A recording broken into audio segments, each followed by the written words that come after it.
یہ دونوں سپاہی واپس آئے تو چوکی پر ناچ گانے کی محفل ختم ہو گئی تھی۔ سپاہی اپنے اپنے خیموں کو جا رہے تھے۔ ناچنے گانے والوں کے لیے کمانڈر نے الگ خیمہ کھڑا کر دیا تھا۔ اسے ایک لڑکی کچھ زیادہ ہی اچھی لگی تھی۔ وہ چہرے مہرے سے معصوم سی لگتی تھی۔ کمانڈر نے یہ سوچ کر کہ یہ پیشہ ور لوگ ہیں، سازندوں سے کہا کہ اس لڑکی کو اس کے خیمے میں بھیج دیں۔ یہ لوگ دراصل جاسوس اور تخریب کار تھے۔ ان کا مشن ہی یہی تھا کہ ان دو چوکیوں کو اپنے جال میں الجھائے رکھیں اور ان کے کمانڈروں کو اپنے قبضے میں لینے کی کوشش کریں تاکہ سوڈان سے حبشی فوج مصر میں داخل ہوتی رہے۔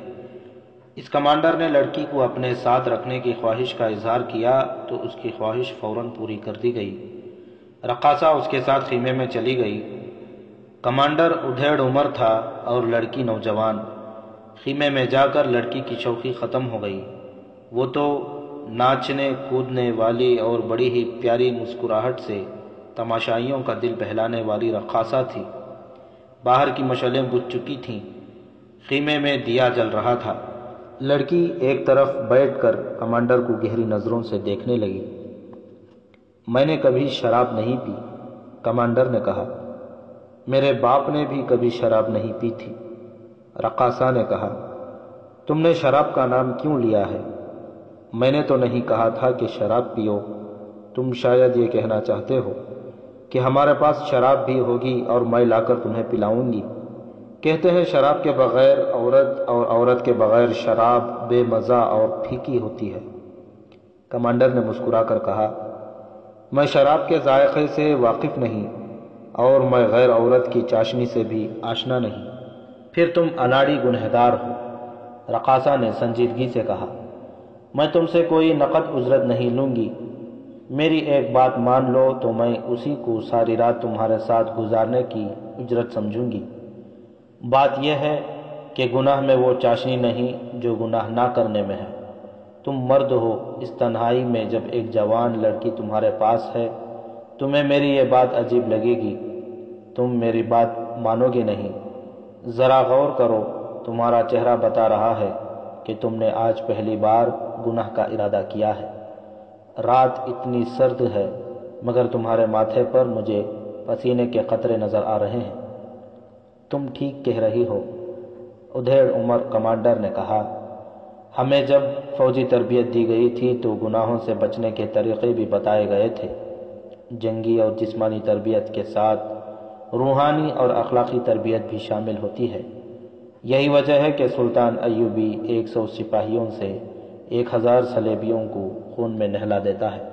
لیکن ایک کمزور سی لڑکی نے تم سے ہتھیار ڈلوا لیے، رقاصہ نے کہا۔ تم اتنی لمبی روحانی اور اخلاقی تربیت سے دستبردار ہو گئے ہو۔ کمانڈر پریشان ہو گیا۔ اس نے بے اختیار سا ہو کر کہا، مجھے بالکل امید نہیں تھی کہ تم یہاں آ کر اس قسم کی باتیں کرو گی۔ میں نے سوچا تھا کہ تنہائی میں آ کر تم شوق اداؤں اور ناز و انداز سے مجھے دیوانہ بنا دو گی۔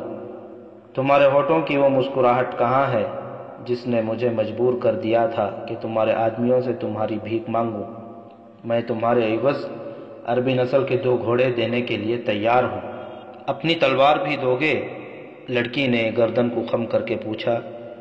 اپنی برچھی، اپنی ڈھال اور اپنا فخر دے دو گے؟ ہاں۔ لیکن وہ چپ ہو گیا، بے چینی کے عالم میں بولا، نہیں، سپاہی اپنے ہتھیاروں سے دستبردار نہیں ہوا کرتا۔ وہ خیمے میں تیز تیز قدم اٹھا کر ذرا سی دیر ٹہلا اور اچانک غصے سے پوچھا، ایک رقاصہ کے منہ سے یہ باتیں مجھے اچھی نہیں لگ رہی۔ کیا تم مجھ سے بچنا چاہتی ہو؟ کیا تم اس کوشش میں ہو کہ میں تمہارے جسم کو ہاتھ نہ لگاؤں؟ ہاں، رقاصہ نے کہا، میں تم سے اپنا جسم بچانا چاہتی ہوں۔ کیا تم اپنے جسم کو پاک سمجھتی ہو؟ نہیں، رقاصہ نے کہا، میں اپنے جسم کو ناپاک سمجھتی ہوں۔ میں تمہارے جسم کو ناپاک نہیں کرنا چاہتی۔ کمانڈر کی عقل میں یہ بات نہ پڑی۔ وہ احمقوں کی طرح منہ کھولے ہوئے رقاصہ کو دیکھنے لگا۔ رقاصہ نے کہا، کوئی بیٹی اپنے باپ کے جسم کو ناپاک نہیں کرنا چاہتی۔ اوہ، کمانڈر نے آہ بھر کر کہا، میں بوڑھا ہوں، تم جوان ہو۔ وہ بیٹھ گیا اور اس نے سر جھکا لیا۔ رقاصہ نے آگے بڑھ کر اس کے گال ہاتھوں میں تھام کر اس کا سر اوپر اٹھایا اور کہا، اتنا مایوس ہونے کی ضرورت نہیں، میں کہیں بھاگ نہیں چلی، تمہیں کوئی دھوکہ نہیں دے رہی۔ اگر تم صرف مرد کے روپ میں رہنا پسند کرتے ہو تو میں رقاصہ اور فاحشہ بنی رہوں گی، پھر میں کہوں گی کہ ایک اور مرد سے واسطہ پڑا ہے جس پر خدا نے لعنت بھیجی تھی۔ میں تمہیں باپ کے روپ میں دیکھ رہی ہوں، میری ایک دو باتیں سن لو، پھر جو جی میں آئے کرنا۔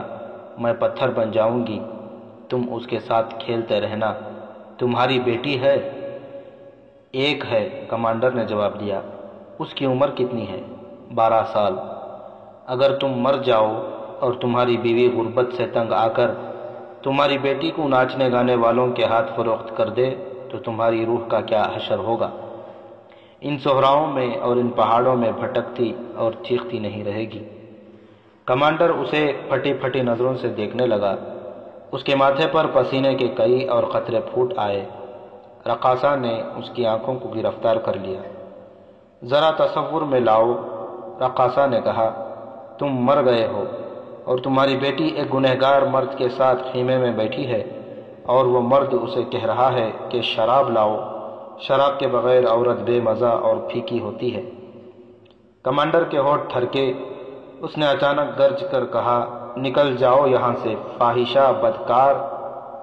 لڑکی نے آہ بھری اور کہا، اگر میرا باپ زندہ ہوتا تو وہ مجھے تمہارے خیمے میں دیکھ کر مجھے بھی اور تمہیں بھی قتل کر دیتا۔ اس کے آنسو نکل آئے۔ کمانڈر اٹھ کر خیمے میں ٹہلنے لگا۔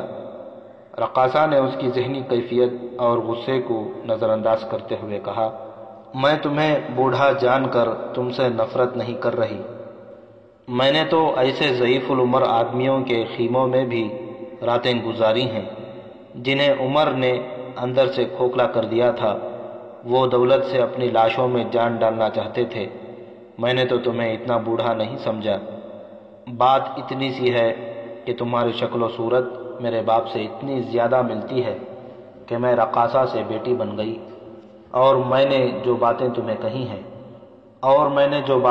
کہی ہیں یہ میرے دماغ میں پہلے کبھی نہیں آئی تھی۔ میں صرف ناچنا اور انگلیوں پر نچانا جانتی ہوں۔ تم ذرا سوچو تو صحیح، مجھ جیسی فاحشہ رقاصہ کے دماغ میں اتنی باتیں اور ایسی باتیں کیوں آ گئی ہیں جنہوں نے صرف تمہیں نہیں مجھے بھی حیران کر دیا ہے۔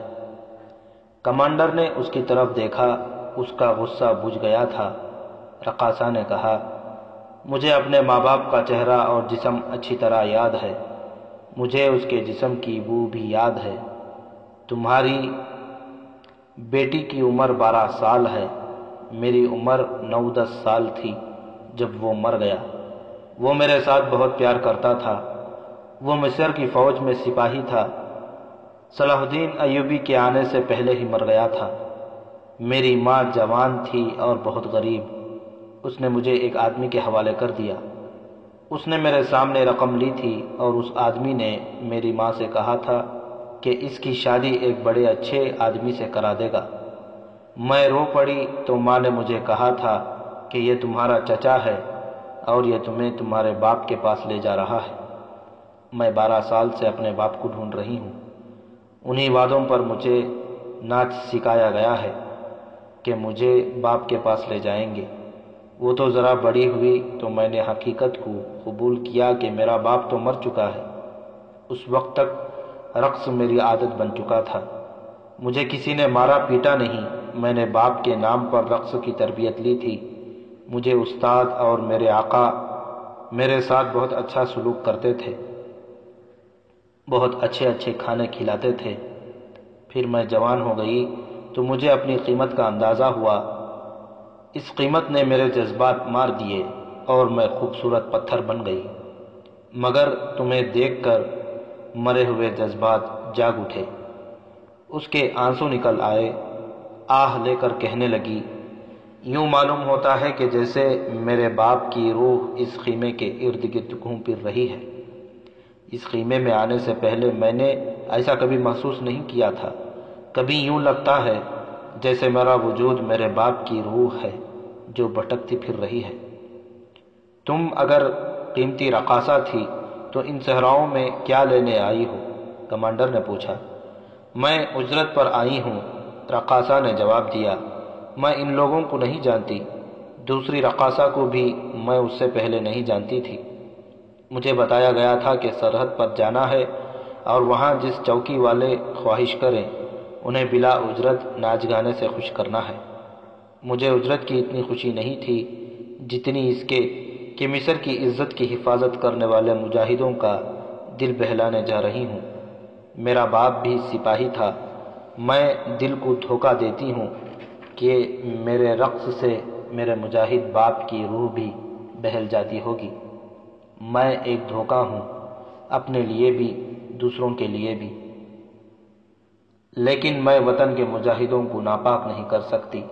پچھلی چوکی والے کمانڈر نے مجھے اپنے خیمے میں بلایا تھا، میں نے انکار کر دیا تھا۔ تمہارے پاس صرف اس لیے آ گئی ہوں کہ تمہارے چہرے مہرے اور قد کاٹ میں مجھے اپنا باپ نظر آیا تھا۔ رقاصہ اس کے سامنے دو زانوں بیٹھ گئی، کمانڈر کا ہاتھ اپنے ہاتھوں میں لے کر آنکھوں سے لگایا، پھر چوما۔ کمانڈر نے دوسرا ہاتھ اس کے سر پر رکھ دیا اور پوچھا، تمہارا نام کیا ہے؟ میرے آقا مجھے برق کہتے ہیں، رقاصہ نے جواب دیا۔ باپ مجھے زہرہ کہا کرتا تھا۔ جاؤ زہرہ، کمانڈر نے ایسے پیار سے کہا جس میں شفقت تھی، اپنے خیمے میں چلی جاؤ۔ تم سو جاؤ، زہرہ نے کہا۔ تم سو جاؤ گے تو چلی جاؤں گی۔ رات گزرتی جا رہی تھی، سازندوں میں سے دو اپنے خیموں میں جاگ رہے تھے، دوسری رقاصہ اور باقی سازندے گہری نیند سوئے ہوئے تھے۔ جاگنے والوں میں سے ایک نے دوسرے سے کہا، ہمارا طریقہ صحیح معلوم نہیں ہوتا، ہم ان لڑکیوں کو یہ کہہ کر ساتھ لائے تھے کہ ناچ گانے سے فوجیوں کا دل بہلانے جا رہے ہیں، ضرورت یہ تھی کہ ان لڑکیوں کو بتا دیتے کہ ہمارا اصل مقصد کیا ہے۔ کسی رقاصہ پر بھروسہ نہیں کیا جا سکتا، دوسرے نے کہا۔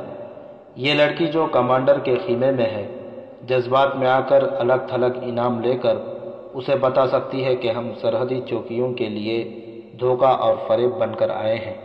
ہمیں اپنا راز کسی رقاصہ کو نہیں دینا چاہیے، ان دونوں کو اپنی اجرت سے غرض ہے، ہم انہیں منہ مانگی اجرت دے چکے ہیں، ہمارا کام ہو گیا ہے۔ اگر ہم نے اسے بتا دیا ہوتا کہ ہمارا مقصد کیا ہے تو یہ لڑکی اس کمانڈر کو اچھی طرح اندھا کر لیتی، اور یہ بھی ممکن تھا کہ اسے اس حد تک پھانس لیتی کہ اس کی مدد سے ہم حبشیوں کو اندر لے آتے۔ ہمارے استاد ہم سے زیادہ عقل رکھتے ہیں، یہ لڑکیاں ہمارے ہتھیار ہیں، ہتھیاروں کو کبھی کسی نے ہمراز نہیں بنایا۔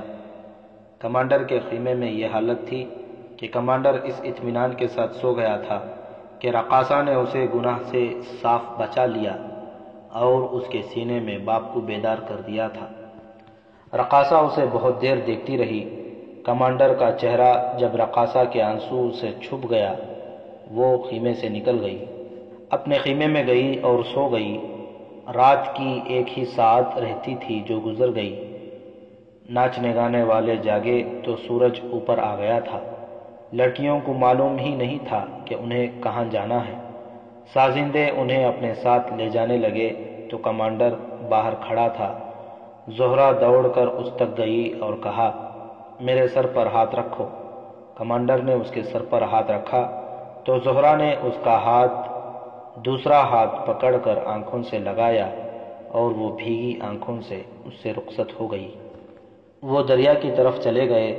کہیں سے دو شتر سوار آئے، وہ اونٹوں سے اترے، اونٹوں کو بٹھایا، دونوں لڑکیوں کو سوار کیا اور چل پڑے۔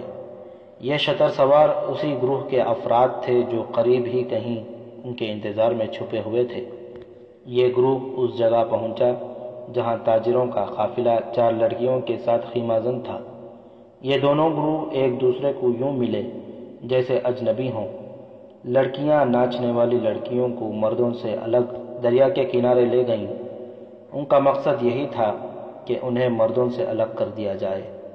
چاروں لڑکیوں نے زہرہ اور اس کی ساتھی رقاصہ کو اپنے متعلق بتایا کہ وہ ان آدمیوں کی بہو بیٹیاں ہیں اور سیر کے لیے ان کے ساتھ آئی ہیں۔ ادھر مردوں کی منڈلی میں اصل مشن پر گفتگو ہو رہی تھی۔ سازندوں نے اپنی 2 راتوں کی کارگزاری سنائی۔ دوسرے گروہ نے انہیں بتایا کہ ان کی 2 راتوں کی ناچنے گانے سے کم و بیش 100 حبشی اندر آ گئے ہیں، اور ان لڑکیوں نے 2 سپاہیوں کے ساتھ جو کھیل کھیلا ہے اس سے 200 سے زائد حبشی آ گئے ہیں۔ اپنی اپنی کارگزاری سنانے کے بعد انہوں نے فیصلہ کیا کہ ناچ گانے سے حبشیوں کی زیادہ تعداد اندر نہیں آ سکتی، دریا کا راستہ زیادہ بہتر ہے، کشتیوں میں زیادہ آدمی اندر آ سکتے ہیں۔ اس مقصد کے لیے انہوں نے طے کیا کہ لڑکیاں ان 2 سپاہیوں کے علاوہ 2 یا 4 اور گشتی سنتریوں کے ساتھ یہی کھیل کھیلیں تاکہ ہر رات کشتیاں آ سکیں۔ یہ فیصلہ بھی ہوا کہ زہرہ اور اس کے ساتھی رقاصہ کو یہی کہیں قریب رکھا جائے، لیکن اس راز میں شامل نہ کیا جائے۔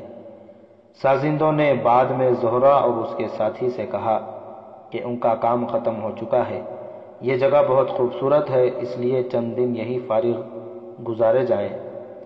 انہوں نے لڑکیوں کو ایسے انداز سے اکسایا کہ وہ رک گئیں۔ دوسرے گروہ کی لڑکیوں نے انہیں اپنے ساتھ بے تکلف کر لیا، لیکن ان کے قیام کی جگہ ذرا دور بنائی۔ اس رات زہرہ سو نہ سکی، اسے کمانڈر یاد آ رہا تھا۔ اس کی شخصیت زہرہ کے دل میں اتر گئی تھی، ایک تو اس لیے کہ کمانڈر میں اسے اپنے باپ کی تصویر نظر آ رہی تھی، اور دوسرے اس لیے کہ یہ پہلا مرد تھا جس نے اسے کھلونا سمجھنے کے بجائے اس کے سر پر ہاتھ رکھا تھا، اور تیسرے اس لیے کہ کمانڈر نے اسے زہرہ کہا، برق نہیں کہا تھا۔ اس کی ساتھی رقاصہ سو گئی تھی اور اس کے گروہ کے سازندے بھی سو گئے تھے۔ وہ اٹھی اور خیمے سے باہر نکل گئی۔ اس نے راستہ دیکھا ہوا تھا۔ وہ تیز تیز قدم اٹھاتی چوکی کی طرف چل پڑی۔ وہ اتنی تیز اور اتنا زیادہ چلنے کی عادی نہیں تھی، لیکن اس کے جذبات اسے قوت دے رہے تھے۔ وہ چوکی تک پہنچ گئی۔ کمانڈر کے خیمے سے واقف تھی۔ وہ خیمے میں چلی گئی۔ کمانڈر گہری نیند سویا ہوا تھا۔ اس کی آنکھ کھل گئی۔ اندھیرے میں اس نے وہ ہاتھ پکڑ لیا جو کوئی اس کے منہ پر پھیر رہا تھا۔ ہاتھ چھوٹا سا تھا جو مردانہ نہیں ہو سکتا تھا۔ اس نے ہڑبڑا کر پوچھا، کون ہو؟ زہرہ۔ وہ اٹھ بیٹھا۔ زہرہ نے کہا، تمہیں دیکھنے آئی ہوں، سو جاؤ، میں جا رہی ہوں۔ کمانڈر نے دیا جلایا اور پوچھا کہ وہ کہاں سے آئی ہے۔ زہرہ نے بتایا تو کمانڈر باہر نکلا، 2 گھوڑے تیار کیے اور زہرہ کو باہر لے جا کر ایک گھوڑے پر اسے سوار کرایا، دوسرے پر خود سوار ہوا اور گھوڑے چل پڑے۔ راستے میں زہرہ جذباتی باتیں کرتی رہی اور کمانڈر شفقت اور پیار سے سنتا رہا۔ اپنے ٹھکانے سے کچھ دور ہی تھے کہ زہرہ نے اسے روک کر واپس چلے جانے کو کہا۔ کمانڈر نے اس کے سر پر ہاتھ پھیرا اور واپس آ گیا۔ زہرہ جب اپنے ٹھکانے پر پہنچی تو اس کے ساتھ کا ایک آدمی جاگ رہا تھا۔ اس نے زہرہ سے پوچھا کہ وہ کہاں گئی تھی۔ زہرہ نے بتایا کہ ویسے ہی گھومنے پھرنے نکل گئی تھی۔ اس آدمی نے کھریدنا شروع کیا۔ اسے شک تھا، زہرہ نہیں بتانا چاہتی تھی کہ وہ کہاں گئی تھی۔ تم ہماری اجازت کے بغیر کہیں نہیں جا سکتی، اس آدمی نے حکم دیا۔ میں تمہاری زر خرید نہیں ہوں، زہرہ نے کہا۔ میں نے جو اجرت لی تھی اس کے عوض کام پورا کر چکی ہوں، میں کسی کے حکم کی پابند نہیں۔ تم اپنے مالکوں کے پاس شاید زندہ نہیں پہنچنا چاہتی، اس آدمی نے کہا۔ اب ہم سے پوچھے بغیر کہیں جا کے دیکھو۔ دونوں سپاہی اپنی گشت کے دوران دریا کے کنارے جاتے رہے۔ دونوں لڑکیاں انہیں الگ الگ لے جاتے اور اس دوران حبشیوں سے لدی ہوئی 2 بادبانی کشتیاں تاریکی میں کنارے آ لگتیں اور حبشیوں کو پہاڑیوں میں اگل کر تاریکی میں غائب ہو جاتی۔ ان 4 لڑکیوں نے 2 اور سپاہیوں کو بوڑھے خاوندوں کی جوان بیویاں بن کر ان کے ساتھ بھاگ جانے کا جھانسا دے کر اپنے جال میں پھانس لیا تھا۔ پہاڑی خطے میں اتنے زیادہ حبشی جمع ہو چکے تھے جو رات کے وقت سرحدی چوکیوں پر حملہ کر کے وہاں کی نفری کو سوتے میں آسانی سے ختم کر سکتے تھے، لیکن ان کے کمانڈروں نے عقل کی بات سوچی تھی سرحدی چوکیوں پر حملے کی خبر قاہرہ پہنچ چکی تھی۔ اس کا نتیجہ یہ ہوتا ہے کہ قاہرہ سے فوج آ جاتی اور صلیبیوں کی یہ اسکیم تباہ ہو جاتی کہ قاہرہ پر اچانک اور بے خبری میں حملہ کریں۔ پہاڑیوں میں حبشیوں کی تعداد تیزی سے بڑھتی جا رہی تھی اور سوڈان میں صلیبی مشیروں نے وہ صلیبی کمانڈر جنہیں قاہرہ پر حملہ کرنا تھا مقرر کر دیے۔ انہیں چند دنوں بعد مصر کی سرحد میں داخل ہو کر ان پہاڑوں میں آنا اور حملے کی تیاری کرنی تھی۔ سالار القند ابھی تک قاہرہ میں اپنے فرائض سر انجام دے رہا تھا۔ اس کی کسی حرکت سے کسی کو شک نہیں ہوتا تھا۔ وہ بہت بڑی غداری کا مرتکب ہونے والا ہے۔ اسے رات کو گھر میں پوری رپورٹ مل جاتی تھی کہ کتنے حبشی گزشتہ رات آ چکے ہیں اور ان کی تعداد کتنی ہو گئی ہے۔ حملے کی قیادت اسی کو کرنی تھی۔ اس نے پلان تیار کر لیا تھا۔ حبشی ہزاروں کی تعداد میں اکٹھے ہو گئے تو انہوں نے اپنے مذہب کا مسئلہ کھڑا کر دیا۔ پہلے وہ آپس میں خسر پھسر کرتے تھے۔ ان کا مطالبہ یہ تھا کہ انسان کی قربانی دی جائے۔ القند نے وہاں جو آدمی بھیج رکھے تھے انہوں نے انہیں ٹالنے کی کوشش کی، لیکن حبشی اپنے ساتھ جو مذہبی پیشوا لائے تھے وہ ٹلتے نظر نہیں آتے تھے۔ حبشیوں نے انہیں پریشان کرنا شروع کر دیا تھا کہ انسان کی قربانی دو ورنہ وہ واپس چلے جائیں گے۔ مذہبی پیشواؤں سے کہا گیا کہ وہ انہی حبشیوں میں سے کسی کو پکڑ کر ذبح کر دیں، لیکن وہ کہتے تھے کہ یہ قربانی قبول نہیں ہوتی۔ قربانی کے لیے اسی خطے کا انسان ہونا چاہیے جہاں پر حملہ کرنا ہے۔ لڑنے والے لوگ اپنی قربانی نہیں دیا کرتے۔ آخر انہیں کہا گیا کہ حملے سے ایک دن پہلے مصر کا ایک آدمی ان کے حوالے کر دیا جائے گا۔ حبشیوں کے پروہت نے کہا، ہمیں وہ انسان ابھی چاہیے، ہم بہت دنوں تک اسے خاص غذا دے کر پالیں گے، اس پر اپنا خاص عمل کریں گے، اپنی عبادت بھی کریں گے، اور ابھی ہمیں یہ حساب بھی کرنا ہے کہ قربانی مرد کی دینی ہے یا عورت کی یا دونوں کی۔ اسی رات القند کو اطلاع دی گئی کہ حبشی قربانی کے لیے انسان مانگتے ہیں۔ القند نے کہا، تو اس میں سوچنے کی کیا بات ہے، کوئی آدمی پکڑو اور ان کے حوالے کر دو۔ لیکن وہ ابھی بتائیں گے کہ انہیں ایک آدمی چاہیے یا ایک عورت یا دونوں۔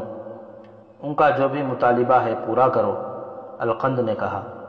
چند دنوں بعد جب ہم قاہرہ پر حملہ کریں گے تو معلوم نہیں قاہرہ کے کتنے لوگ ہمارے ہاتھوں مارے جائیں گے۔ 2 کو اگر پہلے ہی مار دو گے تو کیا قیامت آ جائے گی۔ القند گہری سوچ میں گم ہو گیا۔ اتنے میں ایک صلیبی اندر آیا۔ اس نے مصری لباس پہن رکھا تھا۔ اندر آتے ہی اس نے مصنوعی داڑھی اتار کر رکھ دی۔ اس نے القند سے پوچھا کہ وہ کیوں پریشان نظر آتا ہے۔ حبشی اپنی رسم پوری کرنا چاہتے ہیں، القند نے جواب دیا۔ وہ ابھی سے انسانی قربانی کا مطالبہ کر رہے ہیں، تو آپ کیا سوچ رہے ہیں؟ میں سوچ رہا ہوں کہ حملے سے ایک دن پہلے ایک آدمی ان کے حوالے کر دیں گے، القند نے جواب دیا۔ نہیں، صلیبی نے کہا، وہ ابھی قربانی دینا چاہتے ہیں تو ابھی ان کی رسم پوری کرنے کا انتظام کریں۔ آپ سوڈان نہیں گئے، ہم ان کے مذہب کے ساتھ کھیل کر انہیں یہاں لا رہے ہیں۔ آپ شاید انسانوں کو استعمال کرنا نہیں جانتے۔ آپ کو صلاح الدین ایوبی نے صرف لڑنا سکھایا ہے۔ انسانوں کو تلوار کے بغیر مارنا ہم صلیبیوں سے سیکھیں۔ دوسروں کے مذہب کو استعمال کریں، ان پر انہی کے مذہب کا جنون غالب کر کے ان کی عقل کو اپنے ہاتھ میں لے لیں۔ ان کی بیہودہ اور بے معنی رسموں کی مخالفت کرنے کے بجائے ان کی پیروی کرو، بلکہ اپنے ہاتھوں یہ رسمیں ادا کرو۔ عام انسان کا ذہن مذہب اور توہم پرستی سے زیادہ متاثر ہوتا ہے۔ ہم نے جتنے مسلمانوں کو اپنے ساتھ ملایا اور صلاح الدین ایوبی کے خلاف استعمال کیا ہے وہ مذہب اور توہم پرستی کے ہتھیاروں سے کیا ہے۔ مسلمان مذہب کے نام پر جلدی ہمارے جال میں آتا ہے۔ یہ حبشی تو جنگلی ہیں، انہیں ہم 1 سال سے زیادہ عرصے سے بے وقوف بنا رہے ہیں۔ سوڈان سے روانگی سے پہلے ہم نے 200 سوڈانیوں کو پکڑ کر ان کے حوالے کیا اور بتایا تھا کہ یہ مصری ہیں۔ انہوں نے انہیں ذبح کیا، تب وہ مصر کی طرف روانہ ہوئے تھے۔ ان سے پوچھو کہ انہیں قربانی کے لیے مرد چاہیے یا عورت؟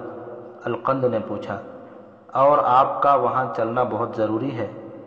سلیبی نے کہا، لیکن آپ کو میں کسی اور طریقے سے ان کے سامنے لے جاؤں گا۔ میں آپ کو یقین دلاتا ہوں کہ ان حبشیوں سے بڑھ کر آپ کو کوئی اور وحشی اور خونخوار جنگجو نہیں ملے گا۔ اس وقت ان کی تعداد 4000 کے قریب ہے۔ اگر ہم نے ان پر ان کے مذہب کا بھوت سوار کیے رکھا اور انہیں یہ یقین دلائے رکھا کہ یہ ہماری نہیں ان کی جنگ ہے، تو ان میں سے صرف 1000 اس تمام فوج کو جو قاہرہ میں ہے کٹی ہوئی لاشوں میں بدل دیں گے۔ ہم نے انہیں یہ بتایا ہے کہ ہم انہیں ان کے خدا کے گھر لے جا رہے ہیں، اور یہ کہ ان کے خدا کی زمین پر ان کے دشمن نے قبضہ کر رکھا ہے۔ میں چلوں گا، القند نے کہا۔ القند مصر پر سوڈانیوں کی حکومت چاہتا تھا۔ کچھ عرصہ پہلے وہ کسی غدار سے اس خواہش کا اظہار کر بیٹھا تو اس نے اس کی خواہش کو عزم بنا دیا اور اس کی ملاقات صلیبیوں سے کرا دی تھی۔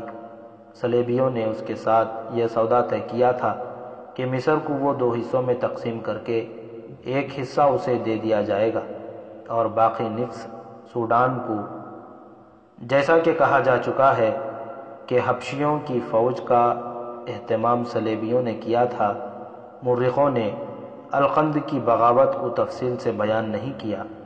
اس دور کی عظیم شخصیت قاضی بہاؤالدین شداد نے اپنی ڈائری بعنوان سوانح صلاح الدین ایوبی سلطان یوسف پر کیا افتاد پڑی، اس میں تفصیل سے لکھا ہے کہ القند نے صلیبیوں اور سوڈانی لیڈروں کی مدد سے تہذیب و تمدن سے دور جانوروں اور درندوں کی سی زندگی بسر کرنے والے حبشیوں پر ان کے مذہب کا بھوت سوار کر کے ان پر جنگی جنون طاری کیا تھا، اور القند خود ان کا پیر و مرشد بنا۔ حبشیوں کو بتایا گیا کہ ان کے خدا کا وہ ایلچی ہے، وہ صدیوں سے خدا کے پاس گیا ہوا تھا۔ سلطان یوسف سے مراد سلطان صلاح الدین ایوبی ہے۔ اس مجاہد اعظم کا پورا نام یوسف صلاح الدین تھا۔ قاضی بہاؤالدین شداد اسے پیار اور شفقت سے یوسف